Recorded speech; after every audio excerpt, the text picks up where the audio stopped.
Eu quero nesta oportunidade te desejar uma noite especial na graça de Deus e que a presença do Espírito Santo seja uma realidade na tua vida, confortando o teu coração, alegrando a tua alma, derramando o bálsamo da paz de Deus em Cristo Jesus na tua vida e na vida de toda a tua família. Nesse exato momento nós vamos meditar numa passagem bíblica que nós encontramos no Evangelho segundo escreveu Mateus, primeiro livro do Novo Testamento, capítulo 16, versículo 13, até o versículo de número 18. Diz assim a palavra do Senhor. E chegando Jesus às partes de Cesareia de Filipe, interrogou os seus discípulos, dizendo: Quem diz os homens ser o Filho do Homem? E eles disseram: uns João Batista, outros Elias, e outros Jeremias ou um dos profetas. Disse-lhes ele: E vós, quem dizeis que eu sou? E Simão Pedro, respondendo, disse: Tu és o Cristo, o Filho do Deus vivo.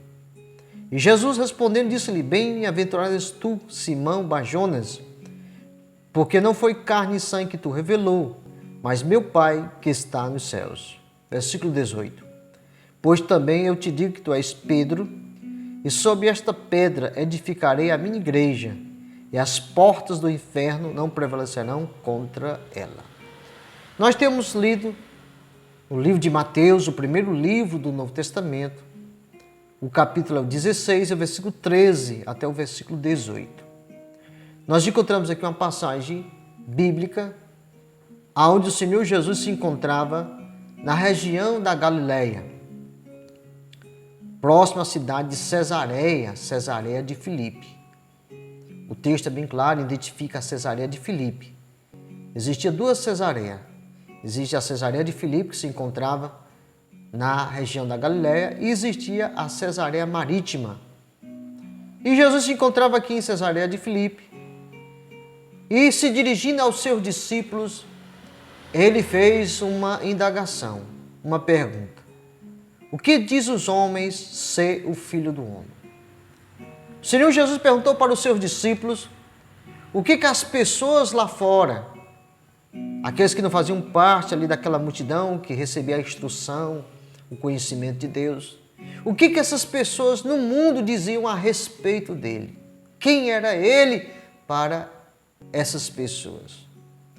E aí o texto vai dizer que uns diziam que ele era João Batista, outros diziam que ele era o profeta Elias, o profeta Jeremias ou um dos profetas do Antigo Testamento que havia ressuscitado. Quando nós observamos a resposta dos discípulos a respeito do entendimento das pessoas que não têm Deus, das pessoas que não tinham conhecimento de Deus, nós vamos observar que lá no mundo não há um entendimento correto, claro, nítido de quem é a pessoa maravilhosa do Senhor Jesus Cristo, o Messias, o Filho do Deus Altíssimo. E nos dias de hoje não é diferente. Hoje as pessoas vê falar de Jesus, às vezes cita, clama, invoca até o nome de Jesus, sem saber, sem ter relacionamento, sem ter experiência de convivência, de intimidade com o Senhor. Ou seja, pessoas que realmente não conhecem o Senhor Jesus de verdade. Assim como nos tempos bíblicos, é na mesma forma nos dias de hoje. Aí o Senhor Jesus perguntou para os seus discípulos: E vocês? O que vocês dizem? Quem sou eu? Aí diz o texto sagrado que Simão, o apóstolo Simão Pedro, tomando a palavra, responde: Tu és o Cristo, o Filho do Deus vivo. Ou seja, essa revelação, esse entendimento que Pedro teve em se expressar naquele momento, não foi algo do seu intelecto, da sua inteligência, do seu conhecimento humano, mas o próprio Senhor Jesus vai dizer que ele era bem-aventurado, que era muito feliz e que o próprio Pai tinha revelado a ele quem era o Senhor Jesus. E você? Você sabe quem é Jesus? Você entende realmente? Você tem conhecimento verdadeiro de quem é Jesus? Jesus não é apenas um homem que pairou por esta terra. Ele é o Filho de Deus. Ele é o Cristo, o Filho do Deus vivo. Aí nós observamos que no versículo 18, quando é dito assim: pois também eu te digo, Jesus falando para Pedro, que tu és Pedro, e sobre esta pedra edificarei a minha igreja, e as portas do inferno não prevalecerão contra ela. Dentro deste versículo tem muitas pessoas que trazem uma interpretação incorreta, dizendo que a igreja está fundamentada sobre o apóstolo Pedro. Mas não é isso que diz a exegese, a hermenêutica, o entendimento correto das Escrituras.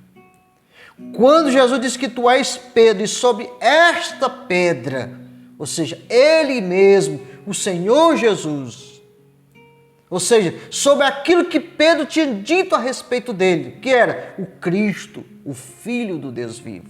Então, a igreja, ela está fundamentada sobre o próprio Cristo. Ele é a pedra angular, a pedra de esquina, e não sobre Pedro.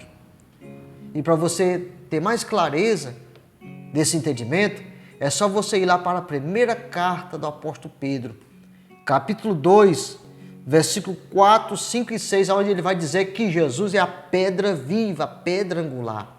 E que nós somos pedrinhas, pedras vivas, que estamos fundamentando sobre este fundamento e construindo a casa espiritual. Mas Jesus é a pedra angular, onde a igreja está fundamentada.